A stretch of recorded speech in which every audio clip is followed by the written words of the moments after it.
نحمدہ و نصلی علی رسولہ الکریم اما بعد فاعوذ باللہ من الشیطان الرجیم بسم اللہ الرحمن الرحیم الحمد للہ الذی انزل علی عبدہ الکتاب ولم یجعل لہ عوجا صدق اللہ العظیم رب اشرح لی صدری ویسر لی امری واحلل عقدۃ من لسانی یفقہوا قولی واجعل لی وزیرا من اہلی آمین یا رب العالمین۔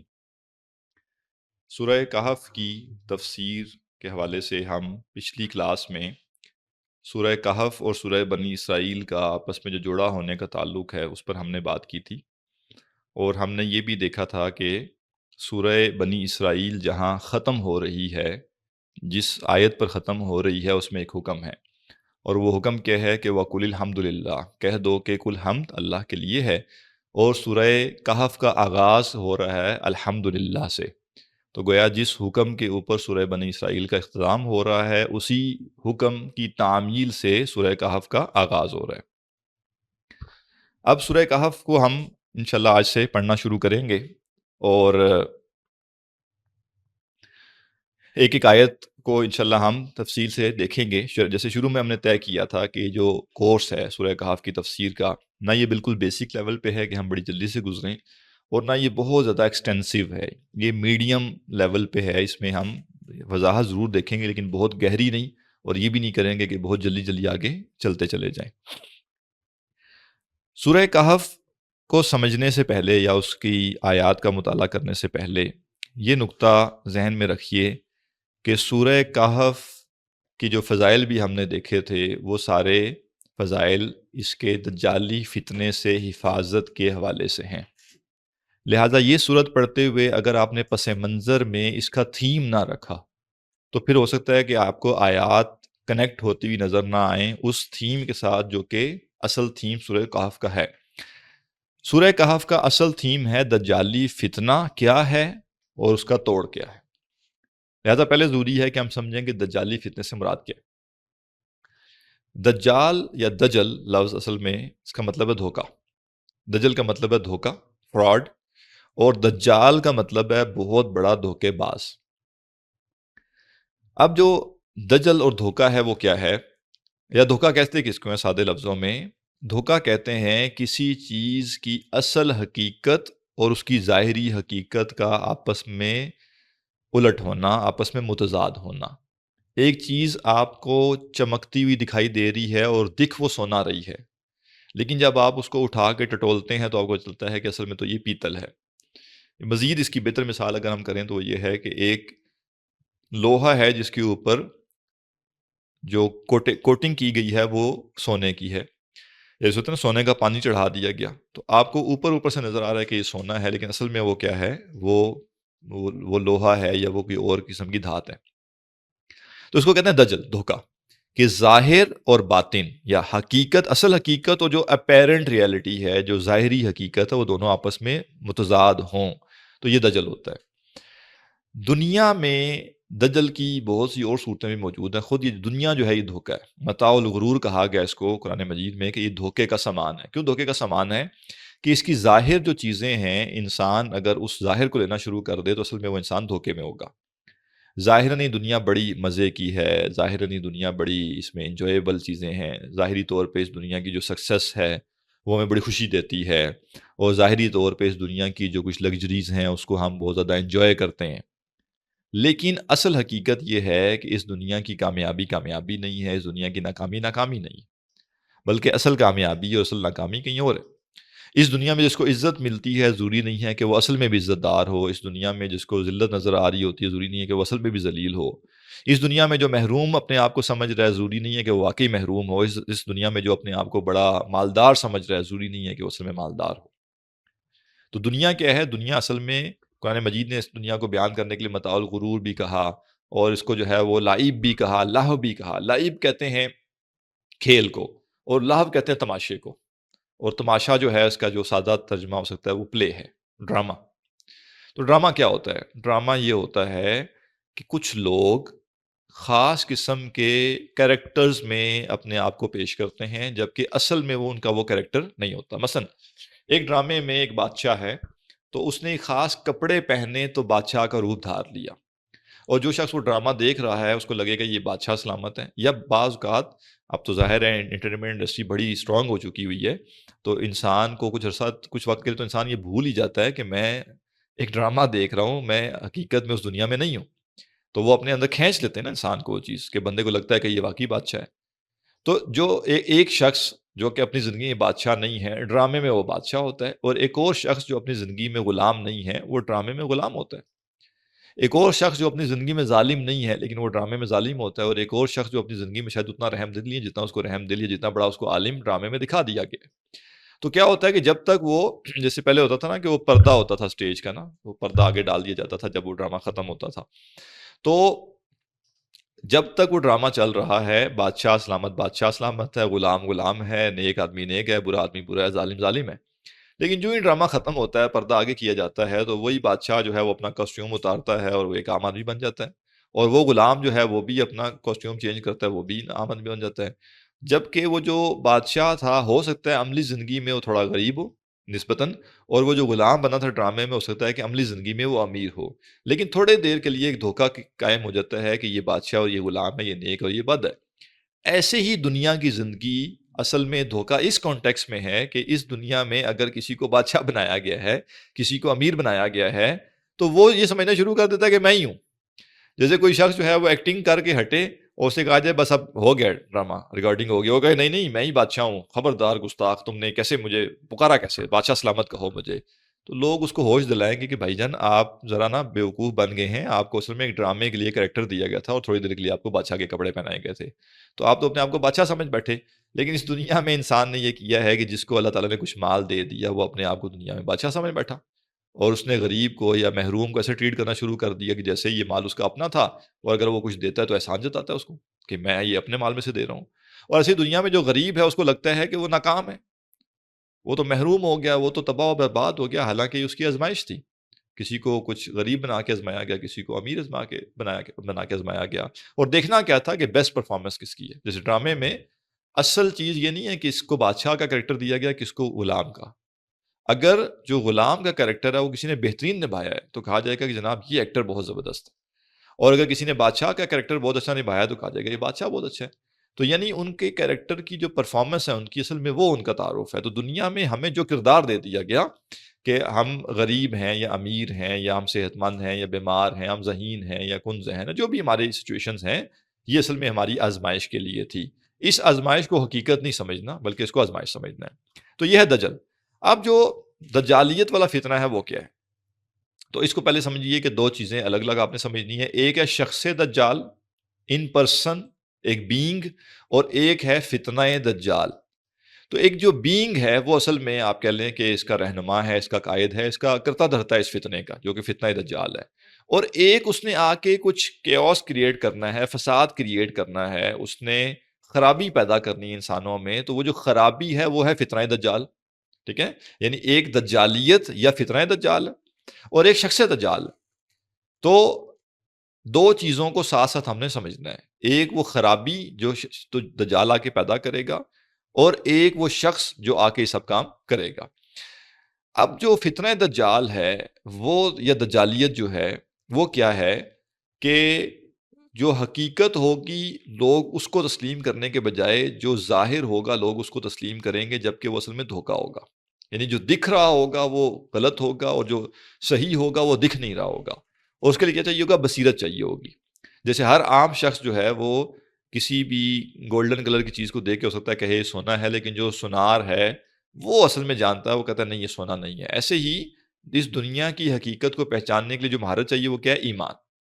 جس کے پاس ایمان ہے وہ یہ سمجھتا ہے کہ کیا صحیح ہے کیا غلط ہے. جس کے پاس ایمان نہیں ہے وہ کیا کرے گا؟ وہ کمتر چیز کو برتر سمجھے گا، وہ بری چیز کو اچھا سمجھے گا. تو یہ ہے اصل میں دجالیت، کہ انسان جو ہے وہ دھوکہ کھا جائے. اب جو فتنہ دجال ہے وہ اس لحاظ سے کیوں خاص ہے، جبکہ دنیا میں دھوکہ تو موجود ہے پہلے سے، کہ ایسے حالات پیدا ہو جائیں گے قیامت سے پہلے پہلے کہ یہ دھوکہ اپنی ایکسٹریم پہ چلا جائے گا. اتنی ایکسٹریم پہ چلا جائے گا، اتنی ایکسٹریم پہ چلا جائے گا کہ کبھی انسانی تاریخ میں یہ دھوکہ اتنا زیادہ نہیں ہوا تھا. یعنی جیسے ہوتا ہے نا کہ بعض اوقات تو کسی چیز کو پکڑنا مشکل تو ہوتا ہے، لیکن اتنا بھی مشکل نہیں ہوتا، بندہ پکڑ لیتا ہے. اور بعض اوقات کسی نے اتنی مہارت سے دھوکہ دیا ہوا ہوتا ہے، اتنی مہارت سے کسی نے گڑبڑ کی ہوئی ہوتی ہے کہ وہ خرابی پکڑنا، اس کو آئیڈینٹیفائی کرنا آسان ہی نہیں ہوتا۔ یہ جو فتنہ ہوگا قیامت سے پہلے جس میں دھوکہ ہوگا، یہ دھوکہ اتنا گہرا ہوگا، اتنا بڑا ہوگا، اتنا مضبوط دھوکہ ہوگا کہ اس دھوکے سے انسانیت کے لیے جو بچنا ہے وہ بہت زیادہ مشکل ہوگا۔ اور جو شخص اس دھوکے کے فتنے کو لیڈ کرے گا، یعنی دجال جو ہے، اس کے پاس ایسی صلاحیتیں ہوں گی، اس کے پاس ایسے میکنزمز ہوں گے کہ اس دھوکے کو وہ اپنی ایکسٹریم پہ اور اپنی پیک پہ پہنچائے گا۔ یہ ہے اصل میں شخص دجال اور فتنہ دجال۔ اور یہ دھوکہ کیا ہے؟ اس دھوکے کو سمجھنے کے لیے سادے لفظوں میں دو اصطلاحات کو ذہن میں رکھیں۔ ایک اصطلاح ہے مادی اور دوسری اصطلاح ہے روحانی۔ مادیت اور روحانیت، دو چیزوں کا کمپیریزن ہمارا چلے گا اس پوری صورت کے مطالعے میں۔ بار بار مادیت روحانیت، مادیت روحانیت، مادہ روح، مادہ روح۔ اب آپ جیسے دو کالم بنا لیں اپنے پاس، اور ایک کالم پہ آپ اوپر لکھ لیں مادیت اور دوسرے کالم میں آپ اپنے آگے لکھ لیں روحانیت۔ اور کچھ چیزیں ہیں جو آپ اس لسٹ کے اندر ڈالیں گے، وہ ایک لسٹ میں جو ڈل رہی ہے وہ سب مادیت کی چیزیں ہیں، دوسری طرف جو چیزیں آپ ڈالیں گے وہ سب کی سب روحانیت کی چیزیں ہیں۔ تو ہم مادیت کہیں، مادہ کہیں، جسم کہیں، دنیا کہیں، میٹر کہیں، ظاہر کہیں، یہ سب کیا ہے؟ مادیت۔ اور روحانیت کیا ہے؟ ہم روحانیت کہیں، ہم روح کہیں، ہم آخرت کہیں، ہم جنت کہیں، ہم ثواب کہیں، ہم اجر کہیں، ہم اللہ کی رضا کہیں، یہ سب کیا ہے؟ روحانیت۔ مادیت کیا ہے؟ ہر وہ چیز جو فزیکل ہے، جو ٹینجیبل ہے، جو ویزیبل ہے، جو ویریفائیبل ہے، وہ مادی چیز ہے۔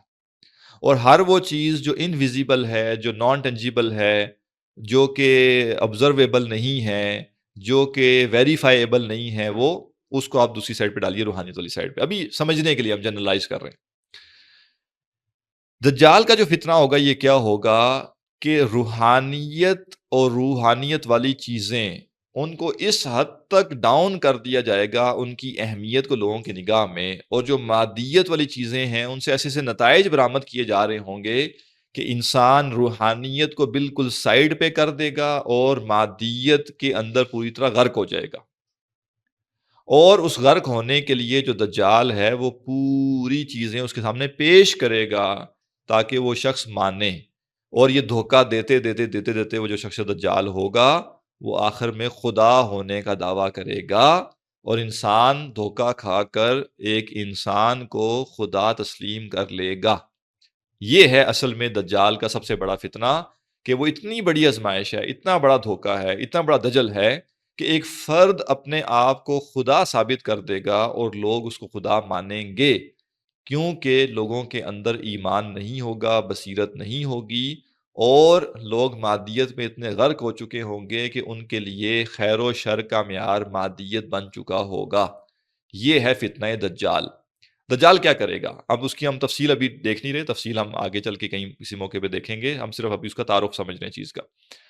دجال کیا کرے گا؟ دجال جو ہے ایسے ایسے کارنامے کرے گا کہ انسان کہے گا کہ یہ کارنامے انسان کے بس میں نہیں ہیں، اور جو یہ کارنامے کر رہا ہے اس کا مطلب ہے وہ خدا کے علاوہ کوئی اور ہو نہیں سکتا۔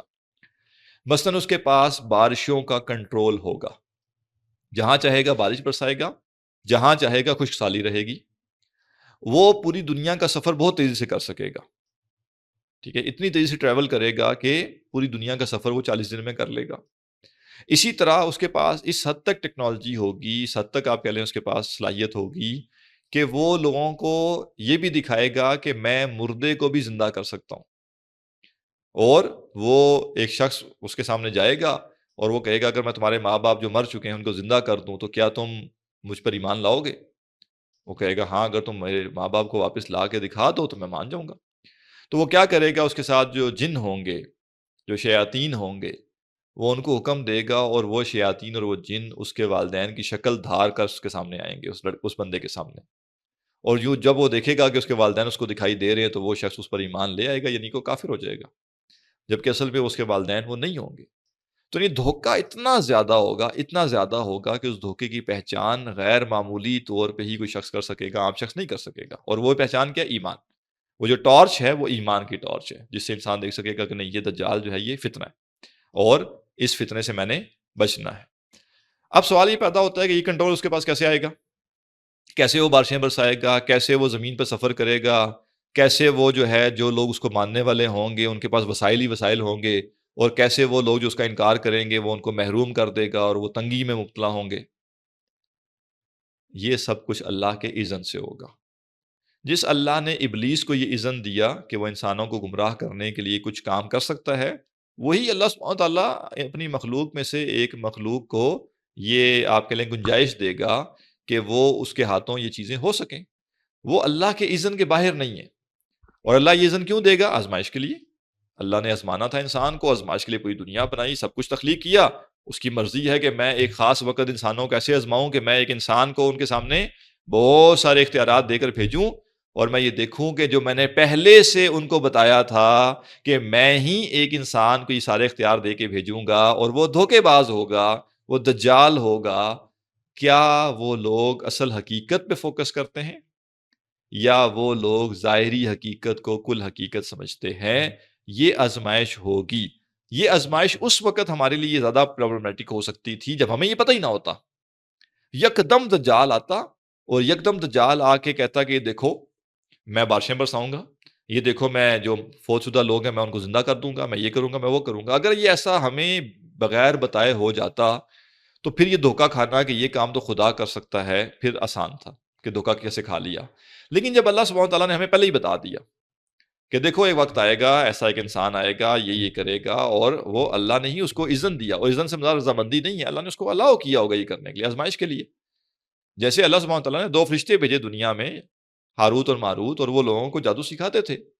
وہ اللہ کے اذن سے آئے، اللہ کے کہنے پہ آئے، لیکن وہ ساتھ لوگوں کو بتاتے تھے ہم کیا ہیں، ہم آزمائش کے لیے آئے ہیں۔ تو اللہ سبحانہ تعالیٰ مالک الملک ہے، وہ بادشاہ ہے، جو چاہے وہ کرے، اور اس نے جو بھی کیا ہے اس کے بارے میں وہ فرماتا ہے کہ وہ بندوں پر ظلم نہیں کرتا، ذرا سا بھی ظلم نہیں کرتا۔ لہٰذا جو اس نے آزمائش کریٹ کی ہے یہ بالکل ٹھیک ہے، اس میں کوئی مسئلہ نہیں ہے اس آزمائش میں، کیونکہ اس نے آزمائش کریٹ کرنے کے ساتھ رہنمائی بھی تو پوری دی ہے۔ اگر آپ کو آزمانا مقصود ہے کہ آپ کتنے ماہر ایڈونچرر ہیں، اور میں آپ کو ایک پورا میپ دیتا ہوں کہ اس میپ پہ آپ جائیں گے، اس میپ پہ فلاں جگہ دلدل آئے گی، فلاں جگہ کھائی آئے گی، فلاں جگہ یہ مسئلہ ہوگا، فلاں جگہ یہ جانور ہوں گے، جب میں نے آپ کو سب کچھ بتا دیا ہے پہلے سے، تو اب تو آپ کا کام تھا کہ آپ احتیاط کر کے جاتے۔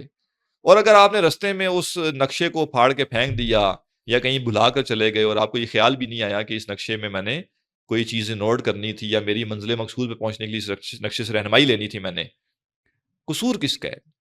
قصور اس شخص کا ہے جس نے وہ آزمائش تو لے لی، لیکن اس آزمائش میں کامیابی کے لیے جو ہدایات تھی ان کو اس نے پس پش ڈال دیا۔ ہمیں بھی اللہ سبحانہ تعالیٰ نے رہنمائی دی ہے کہ جو بھی آزمائشیں تم پر آئیں گی وہ کیا ہوں گی، کیسی ہوں گی، تم نے کیسے پہچاننا ہے، بچنا کیسے اس سے۔ لیکن اگر ہم ہی اس کتاب کو بند کر کے غلاف میں لپیٹ کے پکا کر کے اونچی جگہ پہ رکھ دیں، اور اتنا اونچا رکھ دیں کہ ہاتھ ہی نہ پہنچے، اور کئی کئی مہینے ہمارا ہاتھ نہ پہنچے، تو پھر الزام ہم اپنی ذات کو دے سکتے ہیں۔ پھر ہم یہ نہیں کہہ سکتے کہ یہ اتنی سخت آزمائش کیوں ہے، یا ہم کیسے پہچانیں، ہم کیا کریں، ہم وہ کریں۔ تو یہ دجال کا جو فتنہ ہے، اس کی یہ جو آزمائش ہے، یہ آزمائش کیسے ہے، اس کے کیا معاملات ہیں، یہ مختصر سے ہم نے دیکھا۔ اب جو ہم اپنی تھیم کے قریب آنا چاہ رہے ہیں، سورت کی تھیم کے قریب، بیسیکلی ساری گفتگو سے متعلق ہے۔ دجال کا جو ہتھیار ہوگا وہ ہوگا مادیت، میٹیریلزم، ظاہر، اور وہ کامیاب ہوگا اس کے اوپر، اور اس مادیت میں جو وہ غیر معمولی کارنامے کر کے دکھائے گا وہ کرے گا ٹیکنالوجی کی بیس پر۔ تو جدید دنیا میں جو ٹیکنالوجی اتنی اوپر سے اوپر جا رہی ہے، اصل میں یہ سب رستہ ہموار ہو رہا ہے دجال کا۔ لیکن واللہ عالم، اب یہ جو میں بات کر رہا ہوں یہ کوئی قرآن و حدیث کی بات نہیں ہے، یہ ایک ازمپشن ہے، ٹھیک بھی ہو سکتی ہے، غلط بھی ہو سکتی ہے، کہ ٹیکنالوجی کا جو عروج ہے یہ جتنا مرضی اوپر چلا جائے، لیکن جب دجال آئے گا تو ایک ایسی ہڈن ٹیکنالوجی ہوگی جو دنیا کے سامنے نہیں آئی ہوگی، اور دنیا نے یہ ایکسپیکٹ بھی نہیں کیا ہوگا کہ ٹیکنالوجی میں اتنی ایڈوانسمنٹ بھی ہو سکتی ہے۔ اور وہ جو ٹیکنالوجی کی ایڈوانسمنٹ ہوگی وہ دجال یکدم لوگوں کے سامنے آشکار کرے گا۔ اور جیسے ہم آج مغرب کی اس ٹیکنالوجی پر دل دے بیٹھے ہیں اور ہم نے سجدہ کیا ہوا ہے، اسی طرح وہ انسان جو اس ٹیکنالوجی کو بہت بڑی نعمت سمجھتا ہے، اس کو انسان کی بڑی کامیابی سمجھتا ہے، اس کی بنیاد پہ وہ یہ بتاتا ہے کہ دیکھیں دنیا میں اچھے لوگ کون ہیں، نصیب والے کون ہیں، پسندیدہ کون ہیں۔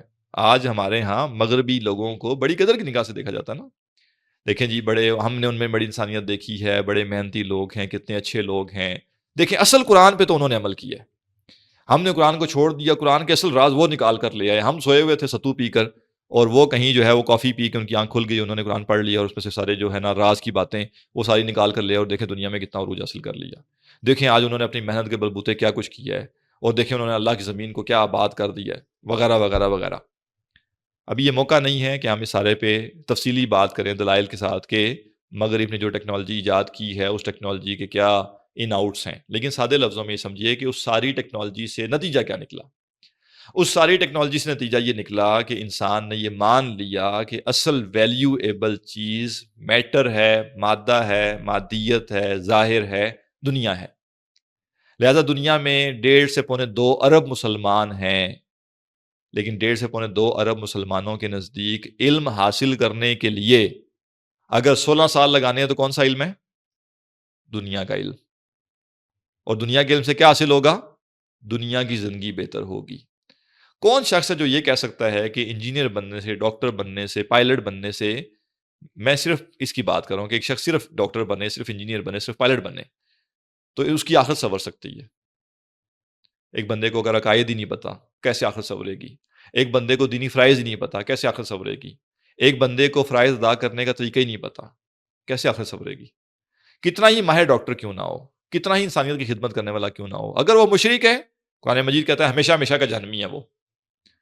لگے رہو تم اس کو انسانیت کے تمغے دیتے رہو، گولڈ میڈل دیتے رہو اس کو کہ جی انسانیت کا چیمپئن تھا. اللہ کی نگاہ میں وہ مشرک ہے، اور جو مشرک ہے اس کے لیے کوئی معافی نہیں ہے اگر وہ دنیا میں توبہ کر کے نہیں گیا اور اسلام قبول کر کے نہیں گیا.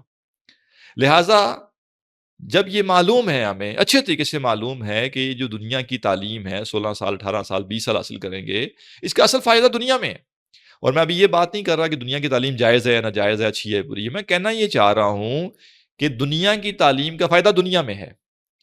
تو ہمارے نزدیک دنیا کے فائدے کی اتنی ویلیو ہے کہ ہم 16 سے 18 20 سال اس دنیا کے فائدے پر مبنی تعلیم حاصل کرنے کے لیے نہ صرف تیار ہیں بلکہ اپنا پیٹ کاٹ کے بچوں کو پڑھانے کے لیے تیار ہیں. صبح ماں کو جس چیز کی فکر ہے وہ نماز نہیں ہے، وہ بچے کا اسکول ٹائم پہ جانا ہے. باپ کو جس چیز کی فکر ہے وہ یہ نہیں ہے کہ بچے نے قرآن پڑھا ہے کہ نہیں، باپ کو فکر اس بات کی ہے کہ اسکول کی فیس کیسے دوں گا. اور اگر والدین پریشان ہیں تو اس لیے پریشان نہیں ہے کہ ہمارا بچہ 10 سال کا ہو جائے گا تو نماز پڑھے گا یا نہیں پڑھے گا اور نماز کیسے پڑھانی ہے اس کو. والدین کو ٹینشن یہ ہے کہ بچہ جو ہی میٹرک کر کے اوپر جائے گا تو کون سا کالج ہوگا، اس کالج میں آنا جانا کیسے ہوگا، اس کا یونیورسٹی کون سی ہوگی، ڈگری کون سی کرے گا.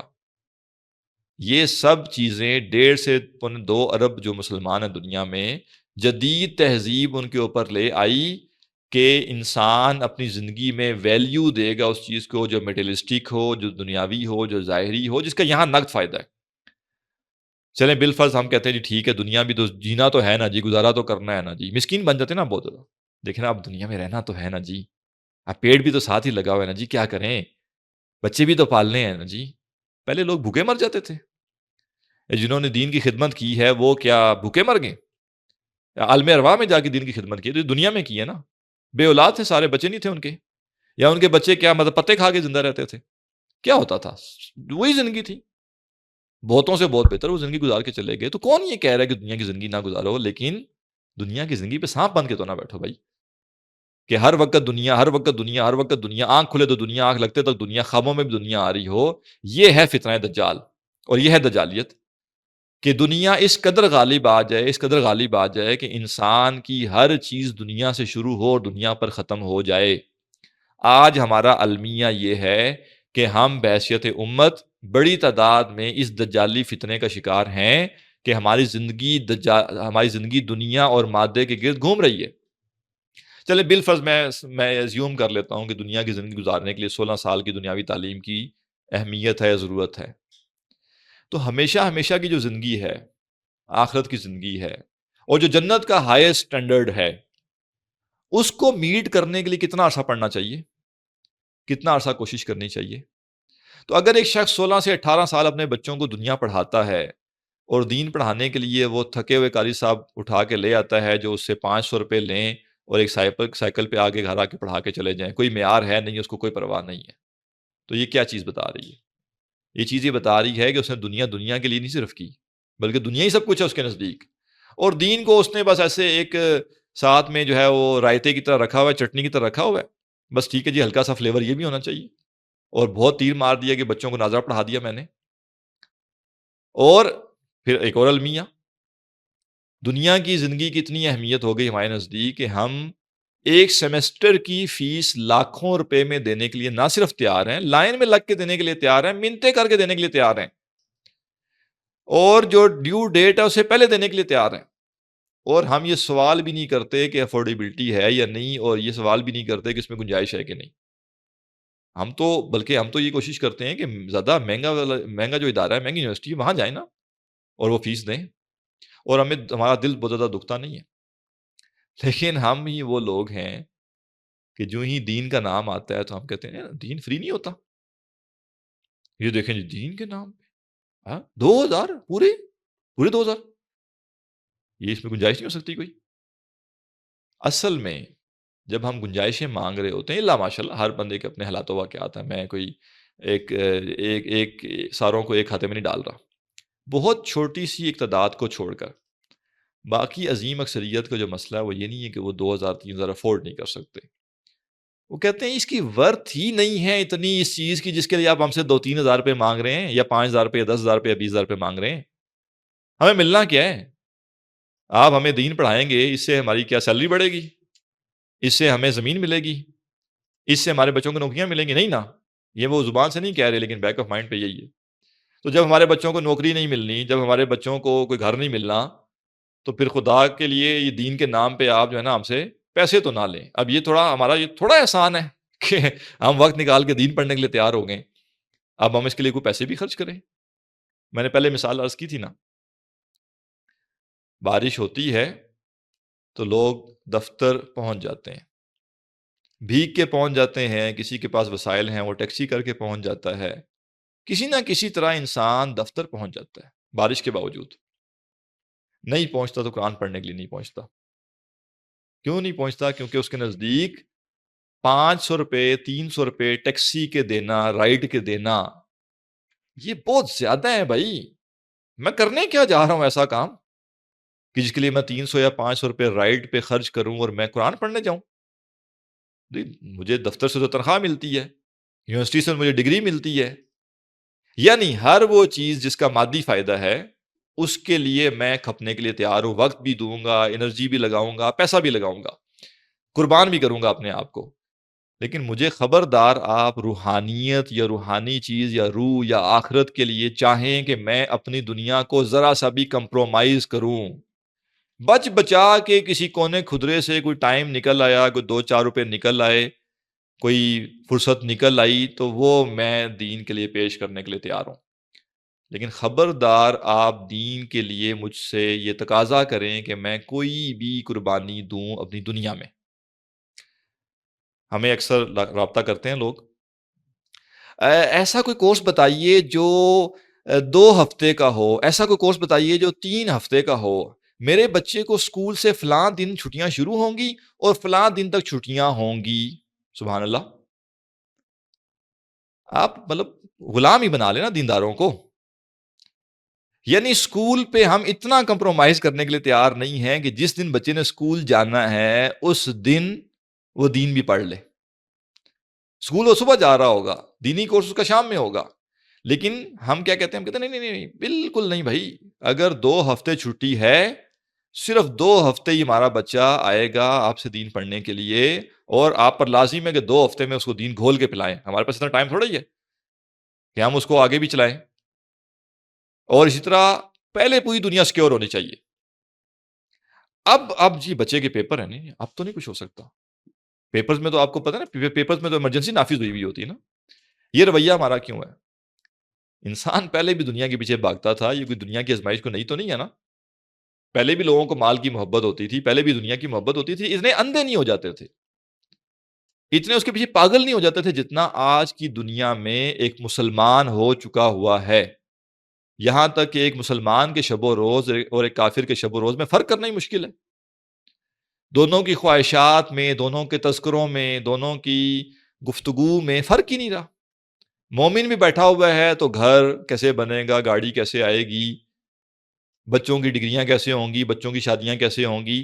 تو اگر ایک شخص اپنے آپ کو مسلمان کہتا ہے اور اس کی زندگی کی ہر وقت کی فکر اور ہر وقت کی جو سوچ اور بحث اور ڈسکشنز ہیں، اس کی بات چیز ہے وہ دنیا سے شروع ہو کے دنیا پہ ختم ہوتی ہے، تو وہ اصل میں دنیا میں ملوث نہیں ہو گیا کیا؟ دنیا کو دنیا تک محدود رکھا جائے. اور انسان کا جو اصل مقصد ہے آخر میں کامیاب ہونا، اللہ کی رضامندی، اس کا انسانی زندگی میں ایک بڑا عمل دخل ہونا چاہیے. تو فتنہ دجال کیا ہے کہ مادیت کو اتنا عروج دے دیا جائے، اتنا عروج دے دیا جائے کہ ایک شخص مادے کو سب کچھ قرار دے دے. اور سونے پر سہاگا ہم نے یہ کیا کہ ہم نے کہا کہ دین بھی ہمیں تب قبول ہے جب اس دین کے ساتھ بھی مادیت جوڑو گے. آج ہم دین کس سے پڑھنا چاہتے ہیں؟ اس سے نہیں جس نے دین کا علم بہت حاصل کیا ہوا ہے، بلکہ اس سے جس کے ساتھ ڈاکٹر لگا ہو، انجینئر لگا ہو. مادیت دنیا کی ویلیو ہے. اسی طرح ہم لیکچر کون سا دیکھنا چاہتے ہیں؟ وہ نہیں کہ ایک شخص نے 40 سال علم حاصل کر کے وہ لیکچر دیا ہوا ہے. یہ ہم نہیں دیکھتے. یہ ہم نہیں دیکھتے کہ اس شخص نے علم کے لیے قربانی کیا دی ہوئی ہے، اس کا مرتبہ کیا ہے، اس نے کتابیں کتنی لکھی ہوئی ہیں. H D quality, H D quality والا جو بندہ ہے اس کا لیکچر سنیں گے، اور ایچ ڈی کوالٹی جس کی نہیں ہے اس کا نہیں سنیں گے.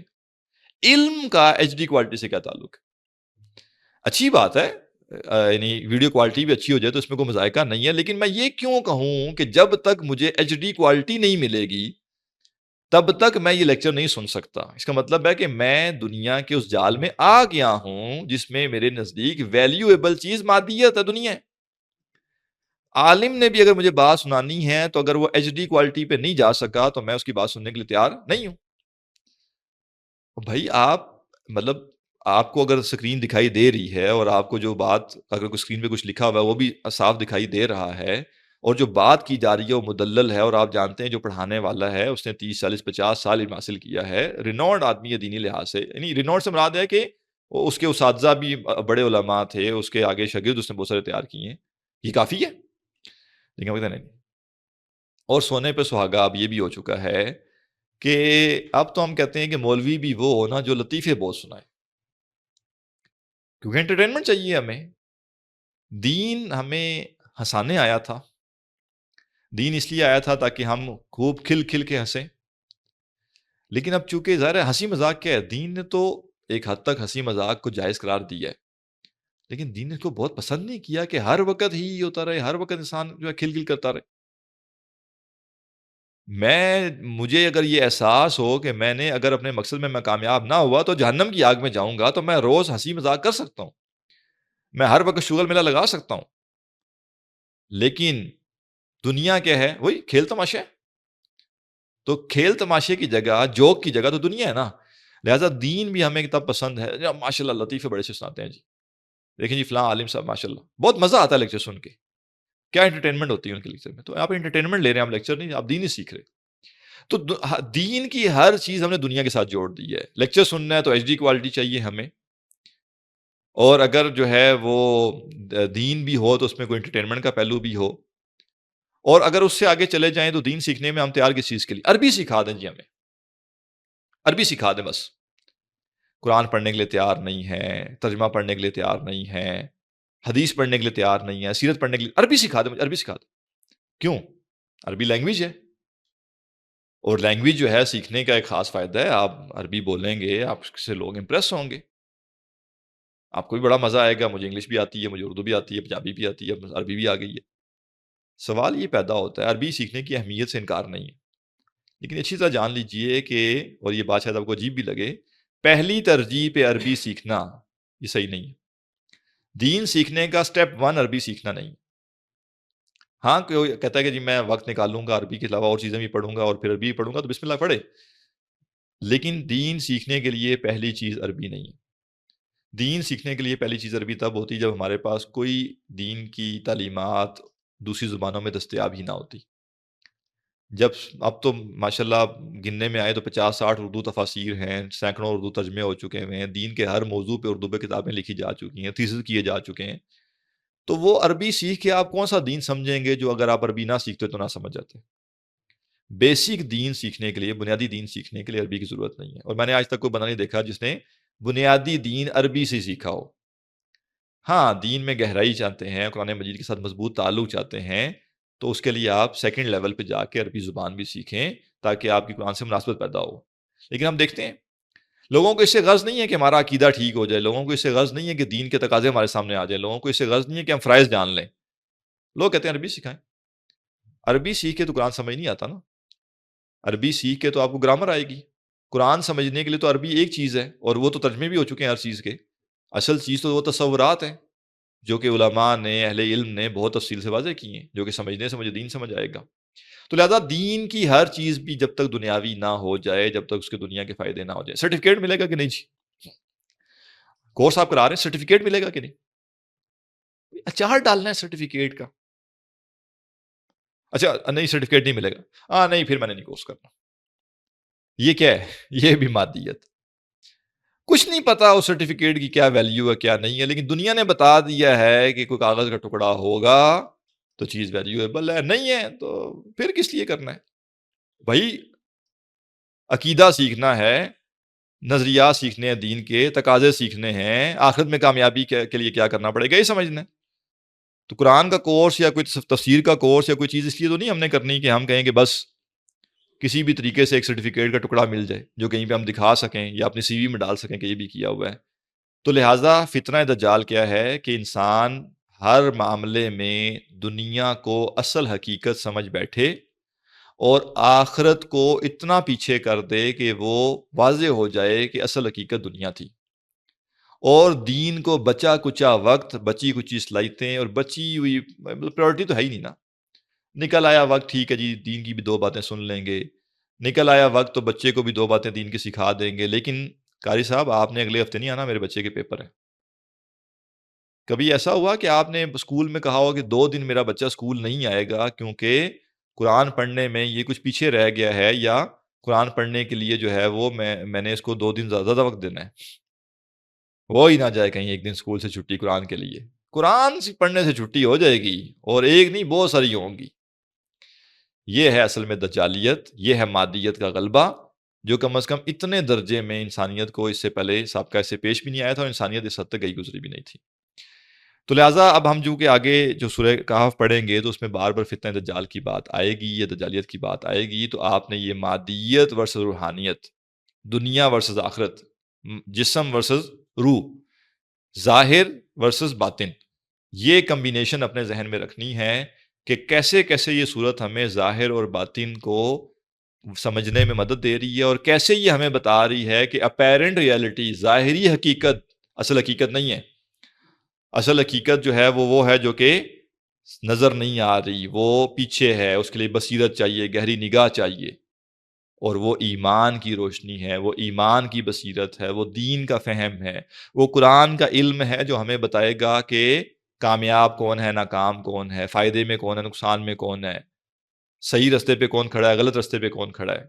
یہ سب چیزیں ہمیں قرآن کی تعلیم اور ایمان کی روشنی سے پتہ چلے گا، اور زندگی کی ترجیحات درست کرنا، زندگی کو جیسے اس کی اہمیت ہمیں دین نے بتائی ہے اس طریقے سے لے کے چلنا، پریورٹی صحیح کرنا، یہ اصل میں حاصل ہوگا اگر ہم نے سورہ کہف کے اینڈ تک یہ نقطہ سمجھ لیا۔ یہ گول ہے جی، اس کورس کا گول یہ ہے۔ باقی اگر آپ کو لگتا ہے میں ہزاروں نکات آپ کو لکھوا دوں گا، میں بڑے کوئی ایسے لیکچرز دے دوں گا کہ آپ واہ واہ کر اٹھیں گے، تو پھر تو آج سے ہی ڈسکنٹینیو کر دے، زیادہ بہتر ہے۔ آپ کو ٹینشنیں ہی ہوئی ہوں گی۔ میں ویسے بھی عام طور پہ کہا کرتا ہوں کہ اگر آپ کو زندگی میں سکون چاہیے تو پھر آپ دین نہ پڑھیں، ہم سے تو بالکل ہی نہ پڑھیں، اور مجھ سے تو بالکل ہی نہ پڑھیں۔ اگر آپ یہ توقع کر رہے ہیں نا کہ اس سورہ کہف کے کورس کے آخر میں ہمیں کوئی دین سمجھ کے کوئی سکون ملے گا، کوئی یہ جو ہوتا ہے نا دین میں بڑا سکون ہے جی، تو میں تو صاف کہتا ہوں کہ دین میں سکون جس کانٹیکس میں کہا جا رہا ہے نہیں سکون۔ دین آپ کو آپ کی ذمہ داریاں بتا رہا ہے، دین آپ کو اصل حقائق سے آگاہ کر رہا ہے، دین آپ کو آپ کے خطرات بتا رہا ہے، دین آپ کو آپ کی ناکامی سے الرٹ کر رہا ہے، اور دین بتا رہا ہے کہ تم جہنم کے رستے پہ جا رہے ہو، اپنے رویے کو درست کرو۔ اس میں سکون کس چیز کا ہے؟ انبیاء کی زندگیاں کیسے گزری ہیں، ابھی انشاءاللہ یہ چند آیتیں آگے جائیں گے، آپ چوتھی پانچویں آیت میں پڑھ لیں گے، جو سکون دین میں ہم تلاش کر رہے ہوتے ہیں نا، آپ پڑھیے گا قرآن مجید، دیکھیے گا کہ جو اللہ کے انبیاء تھے سب سے برگزیدہ تھے، انہوں نے وہ سکون کتنا حاصل کی ہے۔ انسان کو ایک مشن پہ بھیجا گیا اور وہ اس مشن میں سے سکون تلاش کر رہا ہے۔ کہا گیا بھائی مشن پورا کر کے اور پھر سکون ملے گا، اور ہم جو ہے اس مشن میں سکون کے چکر میں پڑ گئے ہیں۔ جنت سکون کے لیے نا، دنیا نہیں۔ تو دنیا میں انسان نے تگ و دو کرنی ہے، کھپنا ہے اور اپنے مشن میں کامیاب ہونا ہے، اپنے آپ کو کامیابی سے ہمکنار کرنا ہے، اور پھر اس کو آگے جا کے فائدہ ہوگا۔ تو لہٰذا اگر کورس کے آخر تک آپ ٹکے رہے تو کچھ پریشانی تو شاید آپ کی بڑھ جائے، وہ بھی پتہ نہیں، کوئی وہ بڑے بڑے چیمپئن بھی ہو سکتے ہیں جو کہیں جی جو مرضی کر لیں، ہم نے نا موٹر وے بنائی ہوئی ہے، اس کان سے اس کان تک بیچ میں موٹر وے ہے، 120 کی سپیڈ پہ آپ کی ہر وہ بات جو ہمارے پتے کی نہیں ہوگی، جو ہمیں مزے کی نہیں لگے گی، وہ یہاں سے داخل ہوگی اور 120 کی سپیڈ پہ دوسری طرف سے نکل جائے گی۔ لیکن اگر کسی کو بات پلے پڑ جاتی ہے، کسی کو بات سمجھ آ جاتی ہے، تو یقیناً تھوڑی سی پریشانی بڑھ جائے گی کورس کے آخر تک، کیونکہ دنیا کا نقشہ ہی تبدیل ہو جاتا ہے نا بندے کا قرآن سمجھ کے، اور پھر وہ سب جن سے ہم انسپائر ہو رہے ہوتے تھے، ہمیں ان پہ دکھ ہو رہا ہوتا ہے، وہ سب جن کو ہم قابل ترس نگاہوں سے دیکھتے تھے، وہ ہمارے لیے پھر اسوہ بن جاتے ہیں۔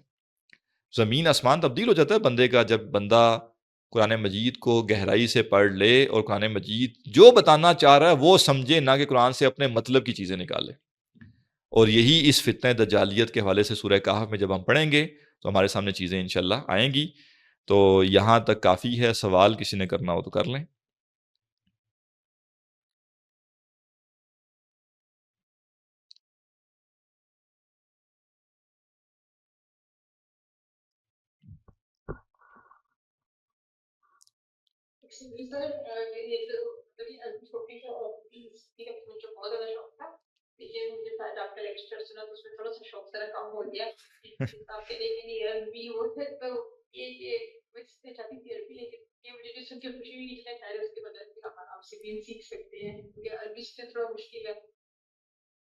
جی دیکھیں، میں عرض کر دیتا ہوں، میں نے اشارتاً بات کی تھی، لینگویج جو ہوتی ہے نمبر 1 تو اس کو سیکھنے میں ٹائم زیادہ لگتا ہے، اور نمبر 2 دین کی بیسک باتیں سیکھنے کے لیے لینگویج کی ریکوائرمنٹ نہیں ہے۔ بنیادی ایمان، بنیادی فرائض، بنیادی تقاضے، بنیادی دین کے تصورات، وہ سب بڑی تفصیل سے موجود ہیں۔ اور میں چونکہ الحمدللہ کچھ بنیادی عربی جانتا ہوں، تو مجھے اچھی طریقے سے پتہ ہے کہ میں نے جو دین سمجھا ہے وہ عربی سے نہیں سمجھا، وہ اساتذہ سے، اہل علم سے، ان کی تحریروں سے، ان کے لیکچر سے ہی سیکھا ہے۔ ہاں، عربی سیکھنے کا مجھے جو فائدہ ہو گیا وہ یہ ہے کہ اب میری اس زبان سے مناسبت ہے، تو قرآن جب پڑھا جا رہا ہوتا ہے تو مجھے کچھ سمجھ آ رہا ہوتا ہے، یا ایک دوری نہیں ہوتی کہ جی اچھا یہ بالکل اور لینگویج ہے۔ لیکن میں یہ بھی بتا دوں کہ نمبر 1 پرائرٹی ہے تصورات دین سیکھنا، دین کو سمجھنا، دین ہے کیا، نمبر 1 پرائرٹی، کیونکہ آپ نے عمل کرنا ہے۔ میں یہ نہیں کر سکتا کہ 3 سال عربی سیکھتا رہوں، یہ جاننے کے لیے مجھے کرنا کیا ہے، مجھے آج سیکھنا ہے کہ مجھے کیا کرنا ہے، ٹھیک ہے؟ قرآن کو گہرائی سے سمجھنا سیکنڈ پرائرٹی ہے، قرآن کی بنیادی باتیں سمجھنا فرسٹ پرائرٹی ہے۔ تو لہٰذا یہ چیز پہلے سمجھنے کی ہے۔ نمبر 2، اگر آپ نے دین کے بنیادی تصورات سیکھ لیے اور قرآن سے تعلق پیدا کرنا ہے تو عربی سے پہلے ترجمہ ہے۔ جس کو ترجمہ نہیں آتا وہ جتنی مرضی عربی پڑھتا رہے، اس کو قرآن سمجھ نہیں آئے گا، کیونکہ عربی کیا ہے، رولز ہے نا، رول سے تو نہیں، گرامر سے تو نہیں چیزیں آتی، گرامر تو ایک ٹول ہے۔ آپ نے ووکیبلری بھی سیکھنی ہے، تو ووکیبلری آپ کو آئے گی ترجمے سے، اور انشاءاللہ میں کسی دن ترجمے کا ایک بڑا سادہ سا نسخہ بتاؤں گا، جو کہ آپ اگر اپنے گھر پہ بھی بیٹھیں اور کرنا چاہیں تو آپ کو ترجمہ آپ یاد کر سکتے ہیں۔ تو پہلے لیول 1 کیا ہے، دین کے بنیادی تصورات سیکھنا، توحید کیا ہے، رسالت کیا ہے، آخرت کیا ہے، وحی کی اہمیت کیا ہے، آخرت میں کامیابی کے تقاضے کیا ہیں، دینی فرائض کیا ہیں، دین کا جائز ناجائز کا تصور کیا ہے، حلال و حرام کا تصور کیا ہے، باطل نظریات کیا ہیں، باطل نظریات سے بچنا کیسے ہے، دنیا کی جو آزمائش ہے اس کی حقیقت کیا ہے، اس میں کامیاب کیسے ہونا ہے، یہ بنیادی تصورات ہیں دین کے۔ تقویٰ جاننا ہے، میں نے صبر کو سمجھنا ہے، اخلاص کو سمجھنا ہے، ریاکاری کو سمجھنا ہے، تکبر کیا ہوتا ہے اس کو سمجھنا ہے، میں نے جو ہے عجب کو سمجھنا ہے، یہ بنیادی دین کے تصورات ہیں۔ اس کے لیے کوئی عربی کی ضرورت نہیں ہے، آپ کو آرام سے بڑی تفصیل سے سمجھ آ سکتے ہیں۔ یہ سمجھ لیا آپ نے، اب آپ قرآن کے ساتھ تعلق پیدا کرنا چاہتے ہیں، ترجمہ پڑھیں، ترجمہ یاد کریں، پڑھیں نہیں یاد کریں، تاکہ جب آپ قرآن کی آیت پڑھ رہے ہوں تو آپ کو ترجمہ دیکھنا نہ پڑے، آپ کو پہلے سے یاد ہو۔ تو تھرڈ پرائرٹی پہ میں کہوں گا کہ عربی بھی سیکھیں۔ آپ تیسرے لیول پہ جا کے عربی سیکھیں گے تو انشاءاللہ قرآن کی زبان سے مناسبت پیدا ہو جائے گی، کچھ ہڈن معنی جو قرآن کے ہوتے ہیں وہ بھی آپ کو سمجھ آنا شروع ہو جائیں گے، لیکن یہ ایڈوانس چیز ہے، عربی سیکھنا تھوڑا سا ایڈوانس چیز ہے، تو بیسک کو چھوڑ کر ایڈوانس نہیں کی جاتی، اسکول پڑھے بغیر کالج یونیورسٹی میں نہیں جایا جاتا، تو ترتیب صحیح ہونی چاہیے۔ تو ترتیب یہ کہ تصورات دین، پھر قرآن کا ترجمہ، اور پھر عربی، اور کسی کے پاس وقت زیادہ ہے تو تینوں اکٹھے شروع کرنا چاہتا ہے، بسم اللہ کر لیں۔ اچھا جی، اس کورس کا گول ایک بار پھر بتا دیں۔ جی دیکھیں، اصل گول تو اس کورس کا یہی ہے کہ ہم نے قرآن مجید کی ایک سورت کو پڑھنا ہے تفصیل سے، لیکن ایسے نہیں پڑھنا کہ ہم صرف اس کی آیات پڑھتے چلے جائیں، بلکہ اس پوری صورت کا جو کرکس ہے، جو اس کی تھیم ہے، اس کا جو پورا گول ہے، اس کو سمجھنا ہے اور اس کے گرد اس صورت کو سمجھنا ہے۔ تو قرآن سمجھنا ہے کیوں؟ دین کو سمجھنے کے لیے، اس دنیا کی حقیقت کو سمجھنے کے لیے، اپنی آزمائش کو سمجھنے کے لیے اور اپنے مقصد حیات کو پہچاننے، اس میں کامیابی کے طریقے کو جاننے کے لیے۔ یہ سارے کا جواب پورے قرآن میں موجود ہے، اور پورے قرآن کا ایک حصہ ہم نے منتخب کیا ہے جو ہم اس کورس میں پڑھیں گے، اور اس حصے میں قرآن مجید، مقصد حیات، دنیا کی حقیقت، میرا مقصد، میرے مقصد میں کامیابی، کامیابی کی شرائط، یہ سب چیزیں میں نے اس صورت کو پڑھ کر جس حد تک ہو سکتا ہے سمجھنی ہیں، تاکہ میں اپنے عمل کو بہتر کر سکوں، میں اپنے مقصد میں کامیابی کے لیے آگے بڑھ سکوں۔ یہ گول ہے۔ مزے مزے کے نکات اور بڑے جسے کہتے ہیں دلچسپ نکات بیان کرنا، یہ اس کورس کا مقصد نہیں۔ جی سر آپ کہتے ہیں کہ جب آپ دین سیکھنا شروع کرتے ہیں تو آپ کے اوپر وہ آنی شروع ہوتی ہے، آزمائشیں آنی شروع ہو جاتی ہیں اور زندگی تھوڑی سی ٹف ہو جاتی ہے۔ لیکن میرا اپنا ایکسپیرینس یہ رہا ہے کہ جب دین ہم سمجھنا شروع کرتے ہیں تو ہماری زندگی آسان ہوتی جاتی ہے، کیونکہ جو فضول چیزیں ہوتی ہیں، فضول قسم کی رسمیں ہوتی ہیں، وہ ہماری زندگی سے نکلنا شروع ہو جاتی دیکھیں، وہ ایک ہیں۔ پہلو ہے، وہ ایک پہلو ہے آسانی کا، لیکن زندگی آسان نہیں ہوتی۔ پہلی بات تو یہ ہے کہ زندگی میں وہ بہت سی انجوائمنٹس جو ہم پہلے کر رہے ہوتے ہیں دین سیکھنے کے بعد نہیں کر سکتے۔ جب مجھے ذمہ داری کا احساس ہوگا، یا دیکھیں آپ کے خاندان میں یا ہم اپنے خاندانوں میں کیا کہتے ہیں کہ جو ذمہ دار آدمی ہوتا ہے وہ زندگی انجوائے کر رہا ہوتا ہے، یا وہ بندہ زندگی انجوائے کر رہا ہوتا ہے کہ جو لاؤبالی سا ہے، جو آپ کہہ لیں کہ نان سیریس ہے۔ ذمہ دار بندہ تو بیچارہ جو ہے اس کو تو اس کے اوپر ذمہ داری ہی نہیں ختم ہوتی، وہ بہت سی انجوائمنٹ جو زندگی میں کر سکتا تھا وہ نہیں کرتا، وہ کہتا ہے نہیں، میں نے تو ذمہ داریاں پوری کرنی ہیں۔ ایسی جو مومن ہے اس کو جب دنیا کی حقیقت پتہ چلتی ہے تو وہ دنیا میں سے بہت سی جو انجوائمنٹ، بہت سے جو مزے وہ کر سکتا تھا وہ نہیں کر سکتا۔ پھر اس کے علاوہ جو اس کی الجھنیں ہیں، اس کی جو ٹینشنیں ہیں، یہ بھی میں آپ کو عرض کر رہا ہوں کہ صورت ہم پڑھیں گے، میں آپ کو بیچ بیچ میں بتاؤں گا کہ کہاں کہاں قرآن مجید یہ بتا رہا ہے۔ اور خیر، تو لہٰذا میں اپنی اگر آپ کو مثال عرض کر دوں تو میں نے تو جب سے دین سیکھا ہے، میں تو اس وقت سے سکون برباد ہی ہوا ہے، سکون حاصل نہیں ہوا۔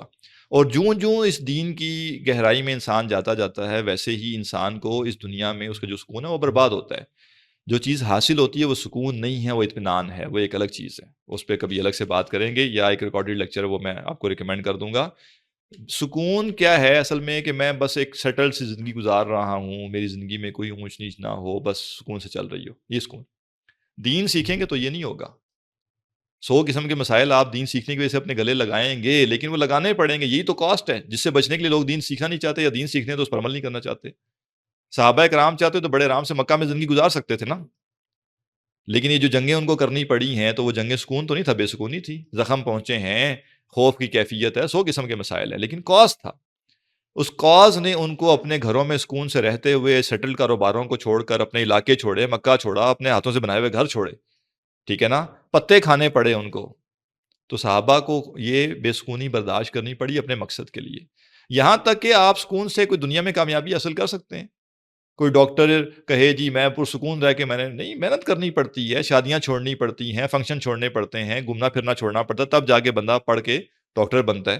سی اے کرنے والا کیسے سی اے کرتا ہے؟ 100 قسم کی چیزیں چھوڑتا ہے اپنی، تب جا کے سی اے کرتا ہے۔ سب سے عظیم تر مقصد، اصل مقصد آخرت میں کامیابی ہے، اور اس کامیابی کے لیے انسان کو اپنی دنیا کی بہت سی چیزیں قربان کرنی پڑیں گی۔ بہت سا وقت آئے گا وہ آرام کرنا چاہے گا، لیکن اس کا مقصد اس کو کہے گا نہیں آرام کرنا۔ بہت سا وقت آئے گا کہ کچھ انجوائمنٹ کی چیز اس کے سامنے موجود ہوگی، اس کے پاس دسترس ہوگی، ریسورسز ہوں گے، لیکن وہ کہے گا نہیں، یہ اگر میں اس کے پیچھے گیا تو میں اپنے مقصد میں ناکام ہو جاؤں گا، وہ اس کے پیچھے نہیں جا سکے گا۔ دنیا میں بہت کچھ جو اویل کر سکتا تھا وہ نہیں کرے گا، دنیا میں بہت سا پیسہ جو اس کے پاس ہوگا جس سے وہ اپنے لیے بہت کچھ کر سکے گا، وہ کہے گا نہیں، میں نے آخرت کے لیے کرنا ہے۔ تو یہ انشاءاللہ تفصیل سے آگے بات ہم کریں گے۔ ابھی ظاہر ہے سوال و جواب میں، تو میں سوال و جواب میں ایک نئے موضوع کو چھیڑنا نہیں چاہ رہا۔ جی مزید اور کوئی سوال؟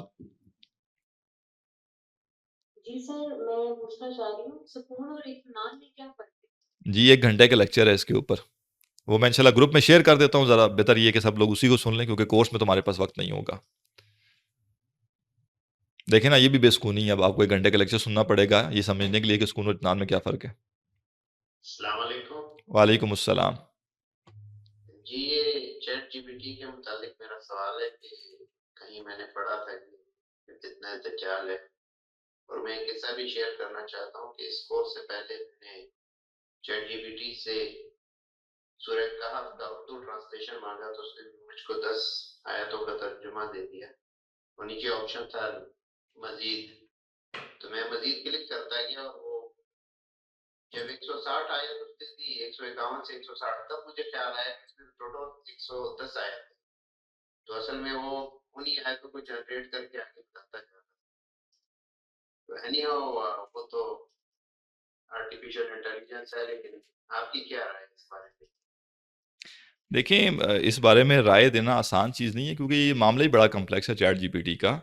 تو سادے لفظوں میں آپ کہہ لیں کہ جو گوگل ہے، جو بھی ٹیکنالوجی ہے، وہی چیٹ جی پی ٹی بھی ہے۔ تو چیٹ جی پی ٹی کو مفتی تو نہیں ہے، کوئی دارالفتاح سے تو پڑھے ہوئے نہیں ہے، دارالعلوم سے پڑھے ہوئے تو نہیں ہے نا وہ، ٹھیک ہے نا، دارالفتاح کے مفتی نہیں ہے، دارالعلوم سے پڑھے ہوئے نہیں ہیں۔ تو چیٹ جی پی ٹی کیا کرتا ہے، اس کے پاس جو ڈیٹا اس کو فیڈ کیا گیا ہے وہ اس کی روشنی میں آپ کو جواب دے گا۔ اب اس ڈیٹا کے لیے وہ یہ نہیں دیکھے گا کہ وہ ڈیٹا مسلمان کا ہے یا غیر مسلم کا ہے، وہ اتھینٹک ہے یا ان اتھینٹک ہے، ٹھیک ہے۔ مثلا بالفرض اگر جو ہے وہ عیسائیوں نے قرآن کے بارے میں کچھ لکھا ہوا ہے، ہندوؤں نے قرآن کے بارے میں کچھ لکھا ہوا ہے، تو وہ تو یہ دیکھے گا ریٹنگ کس کی زیادہ ہے، ویوز کس کے زیادہ ہیں، ٹھیک ہے۔ قادیانیوں کی بھی چیزیں وہ ڈال دے گا بیچ میں، تو اب وہ تو مسلمان نہیں ہے نا، یا عالم نہیں ہے نا، کہ وہ آپ کو سنی سمجھ کے، یا وہ آپ کو جو ہے شیعہ سمجھ کے، یا وہ آپ کو کچھ سمجھ کے آپ کو رہنمائی دے۔ وہ تو اس نے تو آپ سے آپ نے اس سے سوال پوچھا ہے، وہ ایک مشین ہے، وہ سرچ کرے گی کہ اس کے بارے میں کیا کیا معلومات دستیاب ہیں، اور وہ آپ کو اس کا ایک جواب دے دے گی۔ تو اصل بات یہ ہے کہ چیٹ جی پی ٹی یا اس طرح کی چیزیں دین کا سورس نہیں ہے سمجھنے کا یا سیکھنے کا۔ تو جو لوگ ان کو دین سیکھنے کا سورس بنا لیں گے وہ غلطی کریں گے۔ ہاں کوئی شخص ہے وہ کہتا ہے کہ بھئی مجھے قرآن مجید میں فلاں قسم کی آیتیں تلاش کرنی ہے، تو وہ چیٹ جی پی ٹی سے پوچھتا ہے، چیٹ جی پی ٹی اس کو کچھ آیتیں لسٹ بنا کے دے دیتا ہے۔ اب اگر اس کے پاس اپنا علم نہیں ہے اور چیٹ جی پی ٹی پہ سہارا کر کے بیٹھا ہے تو وہ تو گیا۔ لیکن اگر شخص کو خود علم تھا، جن چیزیں جانتا تھا، وہ اس نے اپنا وقت بچا لیا کہ بجائے میں قرآن کھول کے ایک ایک آیت کر کے سرچ کروں گا، میں اس سافٹ ویئر سے سرچ کر لیتا ہوں کہ قرآن میں ایمان کے بارے میں کون کون سی آیتیں ہیں۔ لیکن جب وہ لسٹ اس کو دی جائے گی چیٹ جی پی ٹی سے، تو وہ خود پرکھ سکے گا کہ اس نے چیٹ جی پی ٹی نے کون سی آیتیں صحیح کوٹ کی ہیں، کون سی غلط کوٹ کی ہیں۔ تو وہ استعمال کر لے تو اس کو کوئی مذائقہ نہیں ہے۔ لیکن وہ شخص جو دین کے سوال چیٹ جی پی ٹی سے پوچھے گا، جو چیٹ جی پی ٹی کو مفتی بنا لے گا، عالم بنا لے گا، مربی بنا لے گا، استاد بنا لے گا، وہ گمراہی ہوگا پھر۔ کیونکہ chat G P T, even chat G P T چھوڑ دیجئے، ہم تو یہ نہیں کہتے کہ ہر ارے گھر سے دین سیکھا جائے۔ غالباً امام مالک کا یا اس طرح کے کوئی بڑے عالم ہیں، ان کا قول ہے، وہ کہتے ہیں ہم ہر ارے گھر سے دین سیکھنے نہیں بیٹھ جاتے، ہم پہلے دیکھتے ہیں دین سکھانے والا ہے کون، اس کی اپنی اوقات کیا ہے، کس سے پڑھا اس نے دین، اور اس کو کون اتھینٹیکیٹ کر رہا ہے۔ اور دیکھیں آج بھی ہم یہی کرتے ہیں، ہم کسی برانڈ سے چیز ایسے نہیں خریدتے، ریویوز دیکھتے ہیں، پہلے اس کی ریٹنگ دیکھتے ہیں، ایسی پھر جا کے چیز، کیونکہ پیسے ویلیویبل ہے نا۔ تو دین ویلیویبل نہیں ہے، ہر ایک کے ساتھ جا کے بیٹھ کے پڑھنا شروع کر دیتے ہیں، لیکن دنیا ویلیویبل ہے، لہٰذا ہم پیسے دینے سے پہلے دیکھتے ہیں کہ ریٹنگ کیا ہے، اسٹینڈرڈ کیا ہے، برانڈ کون سا ہے، برانچز کتنی ہیں، یہ کیا ہے، وہ کیا ہے۔ تو چیٹ جی پی ٹی سے دین سیکھنا بالکل ٹھیک نہیں ہے۔ چند ٹیکنیکل چیزیں جو کہ علم آپ کے پاس ہے، صرف آپ وقت بچانے کے لیے اسے نکالنا چاہتے ہیں، تو وہ ایک الگ چیز ہے، وہ ایک ٹول ہے۔ پہلے لوگ گوگل بھی یوز کرتے تھے، آج وہ chat G P T use کر لیں گے، لیکن فیصلہ چیٹ جی پی ٹی نہیں کرے گا، فیصلہ ان کا علم کرے گا کہ کیا چیز ٹھیک ہے، کیا چیز ٹھیک نہیں۔ تو امید ہے سوالات مکمل ہو چکے ہوں گے سب، تو اسی پہ اکتفا کرتے ہیں۔ سبحانک اللہم و بحمدک، نشہد ان لا الہ الا انت، نستغفرک و نتوب الیک۔